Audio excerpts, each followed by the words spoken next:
पढ़ रहे थे थ्योरी ऑफ मशीन के अंदर गवर्नर्स। तो गवर्नर के बारे में अपन ने लास्ट लेक्चर में पढ़ा था बार्ट और पोर्टर गवर्नर। बार्ट गवर्नर की क्या खासियत थी, वो सिंपलेस्ट टाइप ऑफ गवर्नर था। और दूसरा पोर्टर गवर्नर जो था उसका मॉडिफिकेशन थी थोड़ी सी, जिसके अंदर अपन ने थोड़ा सा डेड वेट यूज किया था। उसके बाद आता है हार्टनेल गवर्नर।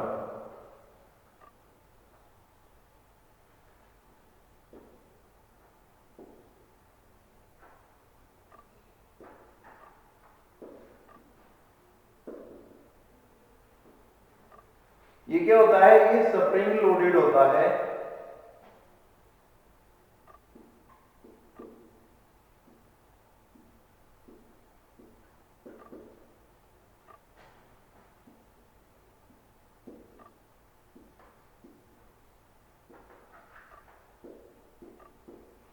यह स्प्रिंग लोडेड गवर्नर है और इसके अंदर जो स्लीव है वो अगेंस्ट स्प्रिंग फोर्स ऊपर उठती है, स्प्रिंग फोर्स को ओवरकम करके फिर ऊपर उठती है। जैसा कि मैंने लास्ट लेक्चर में बताया था कि अगर अपन डेड वेट की जगह पे स्प्रिंग का लोड यूज करें तो हो सकता है अपना काम आसान हो जाए, क्योंकि इससे क्या होता है, एक तो गवर्नर का जो खुद का वजन है वो कम हो गया, स्प्रिंग को अपन टाइटन कर सकते हैं, लूज कर सकते हैं, अपने हिसाब से उसको अपन एडजस्ट कर सकते हैं।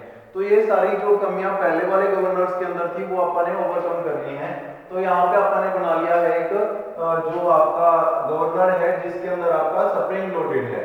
तो कैसे वर्क करता है, सबसे पहले ऊपर इसके कैप लगी रहती है, उस फ्रेम बोलते हैं उसको, जिसके कारण ये जो है लोड के अगेंस्ट वर्क करेगा।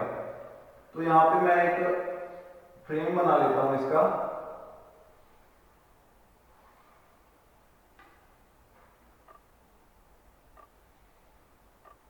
इस फ्रेम के अंदर आपका स्प्रिंग जो है वो वर्क करेगा, जिसके कारण जब इसको रिक्वायरमेंट होगी फोर्स की तब इसको अपन टाइटन कर सकते हैं अकॉर्डिंग टू द फोर्स, और जब अपने को रिक्वायरमेंट नहीं है तब अपन इसको लूज कर सकते हैं, अपने हिसाब से इसको एडजस्ट कर सकते हैं। ठीक है, तो यहाँ पे कुछ ऐसी इसकी बॉडी रहती है, फ्रेम रहता है।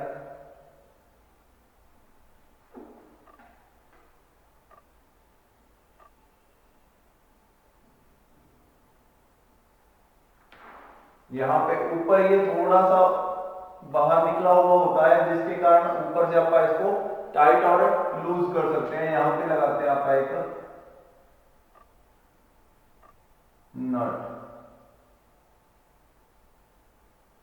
इसको टाइट और लूज करने के लिए। उसके बाद यहाँ पे आती है इसकी स्लीव, और स्लीव जैसा कि आपको पता है कि कनेक्टेड रहेगी किसी ना किसी, ये आगे स्लीव यहां से स्टार्ट होती है,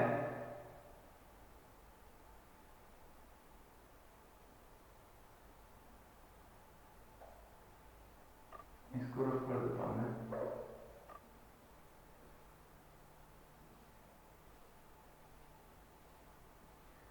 और ये स्लीव जो है ये नीचे तक जाती है।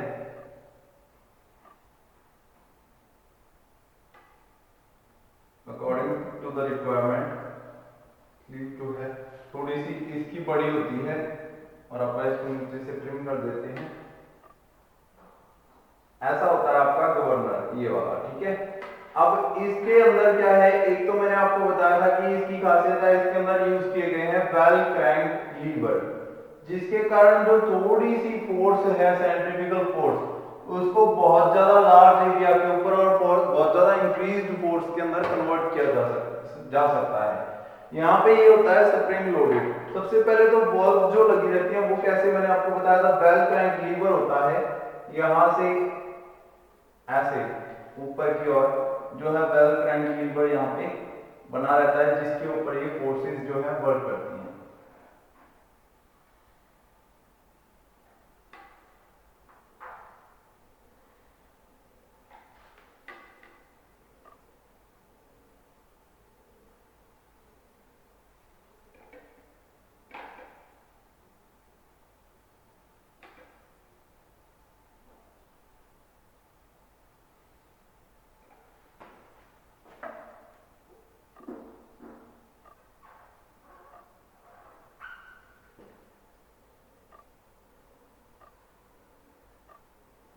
यहाँ पे लगा रहता है मास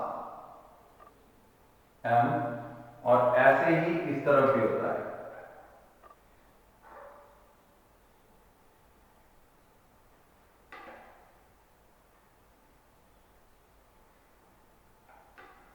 according to the force requirement जो मास है उसको इंक्रीज डिक्रीज किया जा सकता है। सेंट्रीफ्यूगल फोर्स, अगर आप मास इंक्रीज करेंगे तो सेंट्रीफ्यूगल फोर्स इंक्रीज हो जाएगी, अगर आप मास डिक्रीज कर देंगे तो सेंट्रीफ्यूगल फोर्स डिक्रीज हो जाएगी, जिसके कारण उसके जो आपकी स्लीव है उसको ऊपर उठने के लिए कम फोर्स चाहिए। अगर तो आपका बॉस जो है वो मास जो है वो कम कर देंगे, अगर उसको ज्यादा फोर्स चाहिए तो मास थोड़ा सा इंक्रीज कर देंगे। ठीक है, ये आपका जब ये गवर्नर बनाया जाता है तब इसकी टेस्टिंग होती है, उस टाइम पे इसको मास को इसके ऊपर फिट किया जाता है। तो मास यहाँ पे दोनों तरफ आपने फिट कर दिया। ये चारों ओर होता है इसके स्लीव के अराउंड, चारों ओर चार जो है आपके लगे रहते हैं, बॉल्स लगी रहती हैं, चार लोड लगे रहते हैं। अब ये आ गया इसका फ्रेम, और ये आ गई स्लीव, स्लीव के ऊपर ये कॉलर आ गए, कॉलर के ऊपर थोड़ा बहुत यहाँ पे स्प्रिंग को फिट करने के लिए एक अलग से कॉलर दिया जाता है, ताकि स्प्रिंग जो है वो स्लीव के डायरेक्ट टच में ना आए। वो ऊपर ये कॉलर एक और दे दिया जो कि स्लीव के साथ अटैच है, और इसके ऊपर जो स्प्रिंग है वो लोड करेगा। अब क्या होता है, जब आपने स्प्रिंग को मूव करवाया, स्प्रिंग ऊपर नीचे, स्प्रिंग को मैंने टाइट कर दिया, यहाँ पे फिट कर दिया। सबसे पहले कैसे फिट होगा स्प्रिंग, यहां से शुरू होगा स्प्रिंग और इसके ऊपर ऐसे फिट हो जाएगा।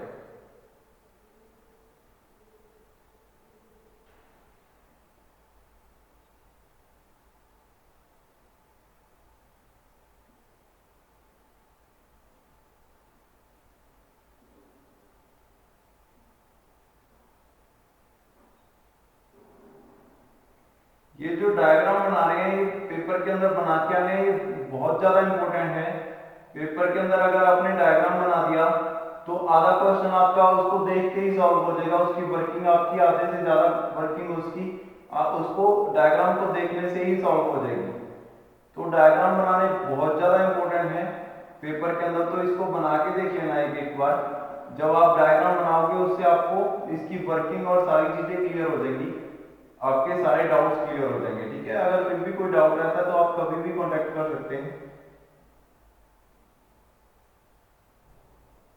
ऐसे रहता है इसके ऊपर लोडेड स्प्रिंग। अब स्प्रिंग के बारे में क्या है, जब इसको अपने थोड़ी सी फोर्स ज्यादा चाहिए स्लीव के ऊपर, पहले तो अपने डेड वेट लगाया था यहाँ पे, तो डेड वेट के कारण क्या हो रहा था, आपको पता है कि डेड वेट को चेंज नहीं किया जा सकता, तो जितना वो था उतना ही रहता। अगर अपने को कई बार रिक्वायरमेंट ज्यादा है तो ये मूव नहीं कर पाता, तब अपने को जब रिक्वायरमेंट ज्यादा वेट की थी तब वो आसानी से ऊपर नीचे मूव कर सकता था। तो अपन ने क्या किया, एक स्प्रिंग लोडेड गवर्नर बनाया जिसके अंदर एक फ्रेम है और एक स्प्रिंग है, यहाँ पे कलर्स है, यहाँ पे एक वेल क्रैंक्ड लीवर है, जिसके कारण जो वेल क्रैंक्ड लीवर के कारण फोर्स जो है वो बढ़ती जा रही है, ज्यादा बढ़ गई है, जिसके कारण जो अपन स्प्रिंग की फोर्स है उसको ओवरकम करके स्लीव को ऊपर नीचे मूव कर सकते हैं। और स्लीव के अंदर क्या है, यहाँ पे कुछ और पॉइंट्स बना के थोड़ा सा नीचे यहाँ पे कॉलर बना के यहाँ पे क्या अटैच कर दिया जाएगा, वही जो आपका पहले वाले लीवर्स पहले वाले उसके अंदर किया गया था।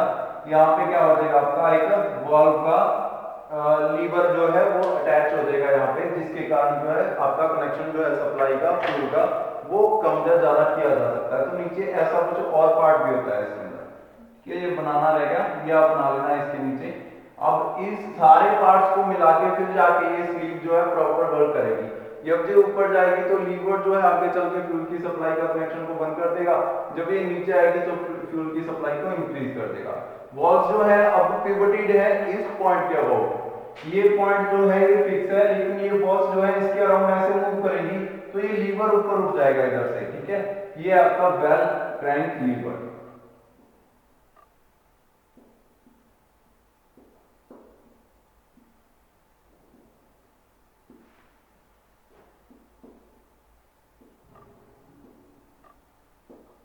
या मास लिख सकते हो, इसको लिख सकते हो फ्रेम। ये है आपका स्प्रिंग,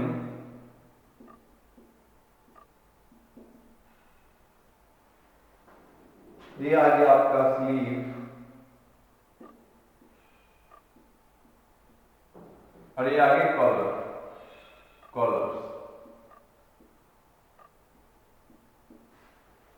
अब यहाँ पे वर्किंग कैसे होगी, वही स्प्रिंग के अगेंस्ट जब फोर्स, सेंट्रीफ्यूगल फोर्स इंक्रीज होगी तो जो बेल क्रैंक लीवर है वो मूव करेगा आउटसाइड। जब बॉल्स आउटसाइड मूव करेगी तो बेल क्रैंक लीवर जो है स्लीव को ऊपर उठा देगा। ऊपर उठाने के कारण जो है स्लीव जो है स्प्रिंग को फोर्स करेगी और स्प्रिंग के अगेंस्ट ये ऊपर की ओर चली जाएगी। अगर आपने स्प्रिंग को टाइटन कर दिया तब ये ऊपर ज्यादा नहीं जा पाएगी, अगर आपने लूज कर दिया स्प्रिंग को तो ये ज्यादा ऊपर तक जा पाएगी, जिसके कारण जो है सप्लाई फ्यूल की कम कर दी जाएगी उधर से फोर्स के साथ। ठीक है, मींस ऊपर अपने को जब रिक्वायरमेंट चाहिए ना, जब स्पीड कम हो गई तब तो अपने को रिक्वायरमेंट चाहिए ही चाहिए, फ्यूल चाहिए ही चाहिए, तो नीचे की ओर जाने के लिए अपने को इतनी रिक्वायरमेंट नहीं है। लेकिन जब कई बार क्या होता है, लोड के अंदर भी कोई हैवी ड्यूटी व्हीकल है, उसको अगर आप फुल स्पीड पे भी भगा रहे हैं तो भी उसको फ्यूल की कंजप्शन ज्यादा चाहिए, मींस आप उसको बंद नहीं कर सकते। उस कंडीशन में आप इसको टाइटन कर देंगे, मींस ये स्लीव जो है ज्यादा ऊपर तक ना जा पाए, जिसके कारण अगर अपने को फ्यूल की सप्लाई उस कंडीशन में भी जब स्पीड ज्यादा है, सेंट्रीफ्यूगल फोर्स ज्यादा लग रही है, तब भी अपने को फ्यूल की सप्लाई थोड़ी सी ज्यादा चाहिए, फ्यूल की सप्लाई बंद नहीं करनी, तो आप इसको टाइटन कर देंगे, जिसके कारण ये स्लीव ऊपर नहीं उठ पाएगी और फोर्सेस जो है उसके ऊपर लगती रहेंगी। और जब अपने को ऐसा है कि आपका हैवी ड्यूटी व्हीकल फ्री है, लोड में नहीं है, तब अपने को पता है कि अगर स्पीड ज्यादा है तो फ्यूल की सप्लाई कम चाहिए, उस कंडीशन में आप इसको लूज कर देंगे, जिसके कारण स्लीव जो है ऊपर की ओर उठेगी और फ्यूल की सप्लाई को बंद कर देगी। ऐसे ये वर्क करता है। तो बेल क्रैंक लीवर के ऊपर फोर्सेस लगती हैं, जिसके कारण जो है बेल क्रैंक लीवर जो है स्लीव को ऊपर उठा देता है। बेल क्रैंक लीवर जैसे ही स्लीव को ऊपर उठाता है, फ्यूल की सप्लाई जो है उसको बंद कर देता है, एक लीवर जो कि कॉलर में अटैच होता है। और जब ये इन अपोजिट डायरेक्शन जब आपकी स्पीड जो है रिड्यूस हो रही है, तो स्प्रिंग जो है इसके ऊपर फोर्स लगाता है, बॉल्स के ऊपर, बॉल्स अंदर की ओर आ जाती है और स्लीव नीचे चली जाती है, जिसके कारण क्या है आपकी फ्यूल की सप्लाई बढ़ जाती है। अब जब सेंट्रीफ्यूगल फोर्स की रिक्वायरमेंट ही नहीं है, जब आपकी सेंट्रीफ्यूगल फोर्स स्प्रिंग की फोर्स से कम रह गई, तो बॉल्स अपने आप ही अंदर की ओर आ जाएंगे और स्प्रिंग अपने आप ही इसके ऊपर फोर्स लगा के इसको नीचे की ओर धकेल देगा, जिसके कारण फ्यूल की सप्लाई फिर से बढ़ जाएगी। तो ये होता है आपका हर्टनल गवर्नर, जिसकी वर्किंग आप खुद से लिख सकते हो, सेम ही है सारी, जैसे पहले वाले वर्क कर रहे थे वैसे ही ये भी सेम ही कंडीशन में वर्क कर रहा है और इसके अंदर कोई चेंज नहीं है। नेक्स्ट आता है आपका, अपन ने पढ़ा था कि हंटिंग ऑफ गवर्नर क्या होता है। हंटिंग ऑफ गवर्नर के बारे में अपन ने क्या पढ़ा था,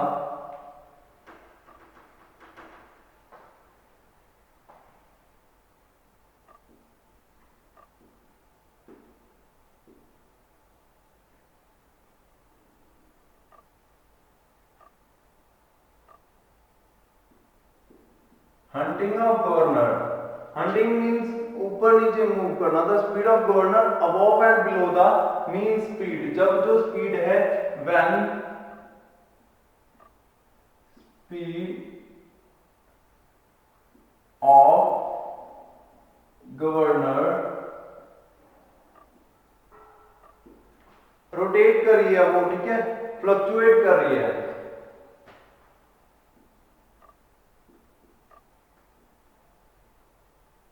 above and below the mean speed, mean speed से ऊपर नीचे अगर वो फ्लक्चुएट कर रही है, ऊपर नीचे मूव कर रही है, जो स्पिंडल है वो मीन पोजीशन पर नहीं है, कभी तो ऊपर चला जाता है कभी नीचे चला जाता है, उस कंडीशन में इसको आप क्या कहेंगे, आपका ये क्या है, हंटिंग है। ये क्यों होती है, सेंसिटिवनेस के कारण होती है। अगर सेंसिटिवनेस किसी गवर्नर की ज्यादा है,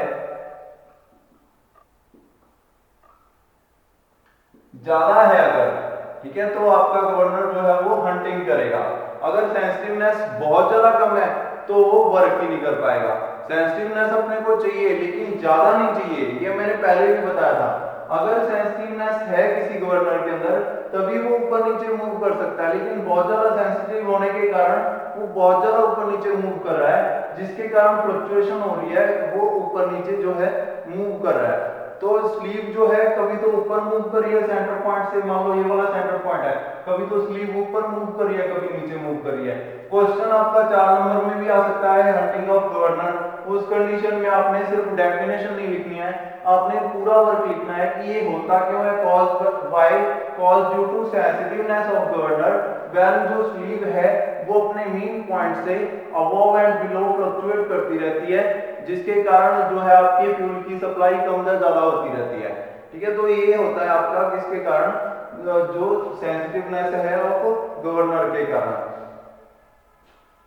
जो सेंसिटिवनेस है इसको अपन ने ऐसे ऑपरेट करवाना है, ऐसे रखना है इसको जैसे अपनी रिक्वायरमेंट है। अगर आपको सेंसिटिव गवर्नर चाहिए तो उसकी सेंसिटिवनेस आप देखेंगे कि ज्यादा होनी चाहिए। अगर आपको गवर्नर ऐसा चाहिए जो हैवी ड्यूटी व्हीकल्स हैं उनके अंदर क्या है, अगर फ्लक्चुएशन बहुत ज्यादा होगी तो उसके अंदर कभी तो स्पीड बढ़ गई कभी कम हो गई, तो वर्क जो है प्रॉपर नहीं कर पाएगा, फ्लक्चुएट होता रहेगा, जिसके कारण आपको सही से उसकी वर्किंग नहीं मिलेगी। उस कंडीशन में आप क्या करोगे, उसको सेंसिटिवनेस को रिड्यूस करना चाहोगे। तो सेंसिटिवनेस आप देखिए किस गवर्नर की सेंसिटिवनेस ज्यादा है किसकी कम है। मैंने बताया था वाट गवर्नर की सेंसिटिवनेस बहुत ज्यादा है क्योंकि उसके ऊपर कोई लोड लगा ही नहीं हुआ, तो अपने को वो चाहिए जब बहुत ज्यादा सेंसिटिव वर्क करवाना है अपने।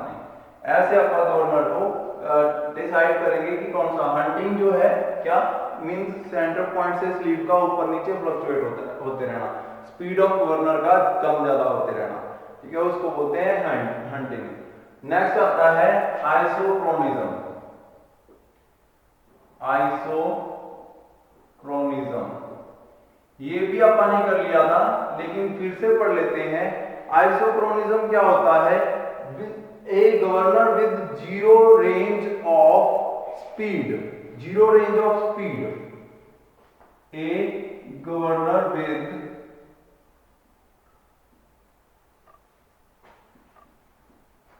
जीरो रेंज ऑफ स्पीड, वो जीरो रेंज पर वर्क करता है। गवर्नर जो है वो आइसोक्रोनिज्म कब कहेंगे उसको, जब वो जीरो रेंज के ऊपर वर्क कर रहा है। मींस अगर आपने एक ही स्पीड रखी हुई है तो गवर्नर के अंदर no change in fuel supply by governor, governor के जो है फ्यूल की सप्लाई के अंदर कोई चेंज नहीं करेगा जब तक स्पीड सेम चल रही है। तो उसको क्या बोलेंगे अपन, जीरो रेंज के ऊपर वर्क करेगा। वो ना तो स्लीव ऊपर उठ रही है ना नीचे उठ रही है, स्लीव जो है वो एक ही पोजीशन पर बनी हुई है, कितनी भी स्पीड हो कितनी भी पोजीशन हो। ठीक है, जो सप्लाई ऑफ फ्यूल है वो सेम चले, तो उसको क्या बोलेंगे अपन कि वो आइसोक्रोनिज्म है। मींस जैसे यहाँ पे लिखा हुआ है, this means that for all positions of sleeve और ball the governor has the same equilibrium speed, एक ही स्पीड के ऊपर for all positions of sleeve and walls the governor has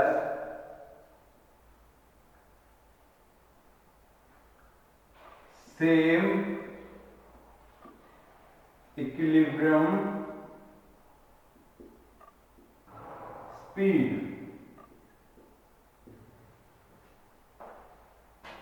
एक ही स्पीड है, मतलब कि अगर ऊपर वाली पोजीशन है इतनी स्पीड पर चला जाएगा तो वहां पे स्लीव अपने आप पहुंच जानी चाहिए, वो पोजीशन है उस स्पीड के लिए। नीचे वाली पोजीशन है उस स्पीड के लिए, अलग अलग स्पीड के ऊपर इक्विलिब्रियम स्पीड के ऊपर सेम पोजीशन है, बॉल की अपनी प्रॉपर पोजीशन है, लेकिन ये पॉसिबल नहीं हो पाता। आइसोक्रोनिज्म जो है वो पॉसिबल नहीं है ड्यू टू फ्रिक्शन।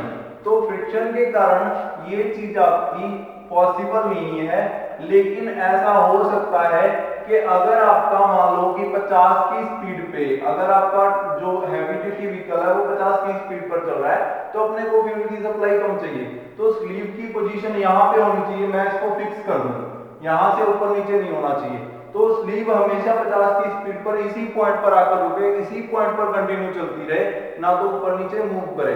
तो ये पॉसिबल नहीं है ड्यू टू फ्रिक्शन। लेकिन अगर ये पॉसिबल होता तो अपन क्या कहते हैं इसको, isochronism of governor, same equilibrium speed for all जो है स्पीड्स, अलग अलग स्पीड्स पर सेम इक्विलिब्रियम स्पीड पर जो पोजीशन भी है जो है वो भी सेम होनी चाहिए, same equilibrium speed for all the positions of sleep. ये क्या होता है, आइसोक्रोनिज्म। और लास्ट टॉपिक है इसके अंदर आइसोक्रोनिज्म के बाद stability, stability of governor, stability of governor.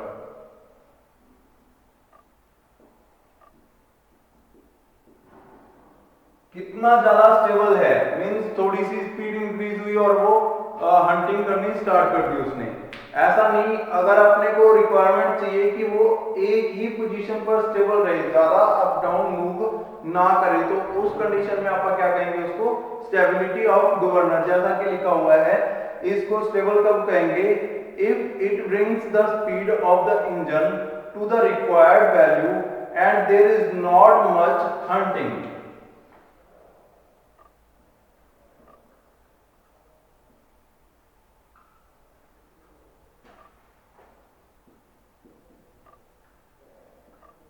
The speed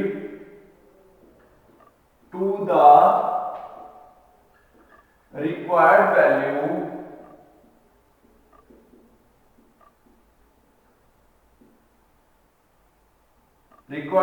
तक ले जाए और उसके अंदर ज्यादा अप डाउन मूवमेंट ना हो, विदाउट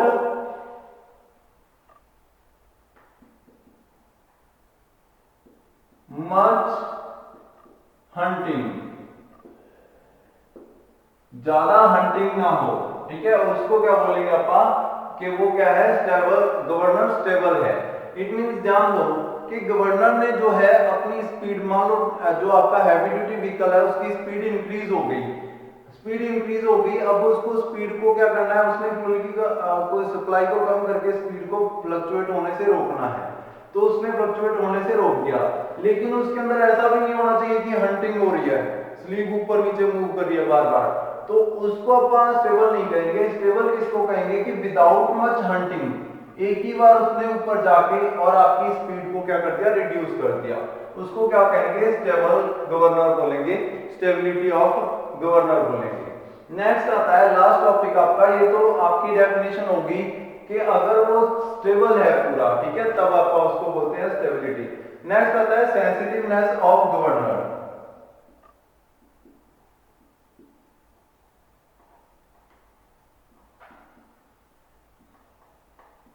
ये आपने पहले भी पढ़ा था। सेंसिटिवनेस ऑफ गवर्नर क्या होता है, जो आपकी maximum speed minus minimum speed divided by mean speed, इन दोनों के रेशियो को, it is the ratio of difference of maximum speed and minimum speed to the mean speed.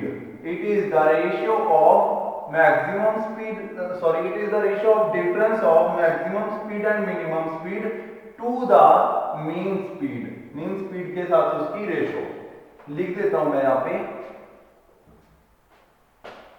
Sensitiveness of governor कि कितना सेंसिटिव है, कितना स्लीव जो है वो ऊपर नीचे मूव कर रही है। मैक्सिमम स्पीड कौन सी होगी, जिसपे स्लीव जो है ऊपर पहुंच गई, बिल्कुल टॉप डेड सेंटर पर। यहां पे अगर टॉप डेड सेंटर है, जितनी स्पीड पर ये टॉप डेड सेंटर पर पहुंच गई वो होगी maximum speed. It is the difference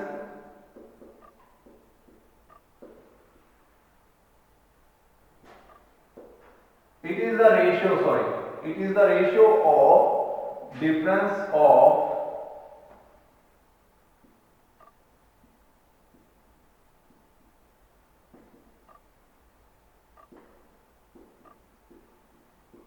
maximum speed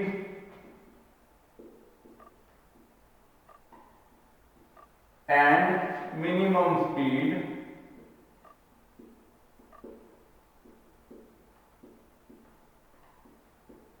difference maximum speed और मिनिमम स्पीड का किसके साथ, टू द मीन स्पीड, इसको क्या बोलते हैं, सेंसिटिवनेस ऑफ गवर्नर। तो ये डेफिनेशंस आप लोग कर लेना। ये चैप्टर इतना ही था, इसके अंदर न्यूमेरिकल्स तो नहीं आएंगे। आपका जो मेन जो गवर्नर थे, ऑर्डिनल गवर्नर, पोर्टर गवर्नर और वार्ड गवर्नर, वो अपन ने कर लिए हैं। क्वेश्चन कई बार इनर्शिया गवर्नर का पूछ लेता है कि इनर्शिया गवर्नर क्या है, उसकी भी अपन ने डेफिनेशन पढ़ ली है। नेक्स्ट चैप्टर अपन नेक्स्ट लेक्चर में शुरू करेंगे। आज के लिए इतना ही, थैंक यू।